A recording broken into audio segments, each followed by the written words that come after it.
ഈ വർഷത്തെ നീറ്റ് 2024 ഉയർന്ന സ്കോർ കരസ്ഥമാക്കിയ നമ്മുടെ അയാൻ മുഹമ്മദാണ് ഇപ്പോൾ നമ്മോടൊപ്പം കൂടെയുള്ളത്. എങ്ങനെയായിരുന്നു നമ്മുടെ നീറ്റ് 2024 എക്സാമിന് വേണ്ടിയുള്ള ആ ഒരു തയ്യാറെടുപ്പുകൾ?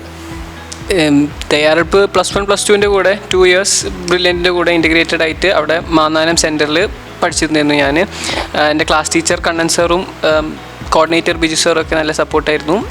അപ്പം ഈ 2 years ഹാർഡ് വർക്ക് കാരണം തന്നെയാണ് അതെന്നായിരുന്നു ഇതിനുള്ള ഏറ്റവും വലിയ പ്രിപ്പറേഷൻ. പിന്നെ ഞാൻ ചെയ്തിരുന്ന ഒരു കാര്യം, അന്നെടുത്ത പോർഷൻസ് അന്ന് തന്നെ പഠിച്ചിരുന്നു. അന്ന് ഉറങ്ങുന്നതിന് മുമ്പ് അന്ന് എന്താച്ചാൽ എടുത്ത് ഫുൾ കംപ്ലീറ്റ് ആക്കും. അതിൽ നിന്ന് മാക്സിമം ക്വസ്റ്റ്യൻസ് ചെയ്യും. പിന്നെ ജസ്റ്റ് റിവൈസ് ചെയ്യാം, എക്സാംസ് വരുമ്പം ഒന്ന് ജസ്റ്റ് റിവൈസ് ചെയ്യുക, ക്വസ്റ്റ്യൻസ് ചെയ്യുക, അത്ര തന്നെ. ബാക്കി അന്നന്ന് പഠിപ്പിക്കുന്ന കാര്യങ്ങൾ അന്നന്ന് പഠിക്കണമെന്ന് നമ്മുടെ മുതിർന്ന കാരണന്മാർ പറയാറുണ്ട്, ശരിയല്ലേ? ഇപ്പോഴും നമ്മൾ വീണ്ടും മുന്നോട്ട് നമ്മൾ ഈ വിജയത്തിലേക്ക് എത്തിച്ചു. 700+ സ്കോർ പ്രതീക്ഷിച്ചിരുന്നോ? 700+ സ്കോർ ഞാൻ പ്രതീക്ഷിച്ചിരുന്നു. നീറ്റിൻ്റെ മുമ്പത്തെ മോഡൽസിലൊക്കെ എനിക്ക് കൺസിസ്റ്റൻ്റ് ആയിട്ട് ഒരു 700 അബവ് കിട്ടുന്നുണ്ടായിരുന്നു. അപ്പം ഇത് പ്രതീക്ഷിച്ചൊരു സ്കോർ തന്നെയായിരുന്നു. ഈ മോഡൽ എക്സാം സ്കോറൊക്കെ ഈ ലെവലിലേക്ക് എത്തിയിരുന്നോ? മോഡൽ എക്സാംസിന് എനിക്ക് 700+ ഒക്കെ കൺസിസ്റ്റൻ്റ് ആയി കിട്ടുന്നുണ്ടായിരുന്നു. 720 ഒക്കെ കിട്ടിയിട്ടുണ്ട്. എക്സാമിന് നീറ്റിന് ജസ്റ്റ് മുമ്പത്തെ മോഡൽ എക്സാംസ് എല്ലാം അതുപോലെ കിട്ടിയിരുന്നു.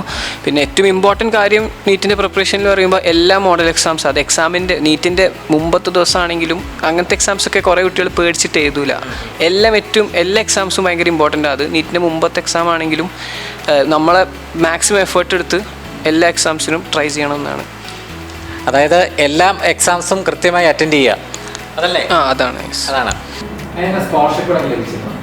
ഫസ്റ്റ് ഇയർ സ്കോളർഷിപ്പിൽ എനിക്ക് 7th റാങ്ക് ഉണ്ടായിരുന്നു. ഫുൾ 100% സ്കോളർഷിപ്പ് കിട്ടിയിരുന്നു. പിന്നെ സെക്കൻഡ് ഇയർ സ്കോളർഷിപ്പിൽ എനിക്ക് 2nd റാങ്ക് ആയിരുന്നു. അതും സ്കോളർഷിപ്പ്. ഓക്കെ, നമ്മുടെ അയാൻ മുഹമ്മദ് ഒരു ഡ്രീം ക്യാമ്പസ് മുന്നോട്ട് കാണുന്ന നമ്മുടെ ആ ഒരു ഡ്രീം ക്യാമ്പസ് ഏതാണ്? ജിപ്മർ കിട്ടിയാൽ ഇഷ്ടമാണ്. പിന്നെ കാലിക്കറ്റ് മെഡിക്കൽ കോളേജ്, അത് രണ്ടുമാണ്. Okay, thank you. എൻട്രൻസ് സംബന്ധമായ വാർത്തകളും അപ്ഡേഷനുകളും ഏറ്റവും വേഗം ആധികാരികമായി അറിയാൻ ബ്രില്യൻറ്റ് സ്റ്റഡി സെന്റർ പാല യൂട്യൂബ് ചാനൽ സബ്സ്ക്രൈബ് ചെയ്യുക. ബെൽ ഐക്കൺ അമർത്തുക. ഈ വീഡിയോ മറ്റ് സുഹൃത്തുക്കളിലേക്കും ഷെയർ ചെയ്ത് നൽകുക.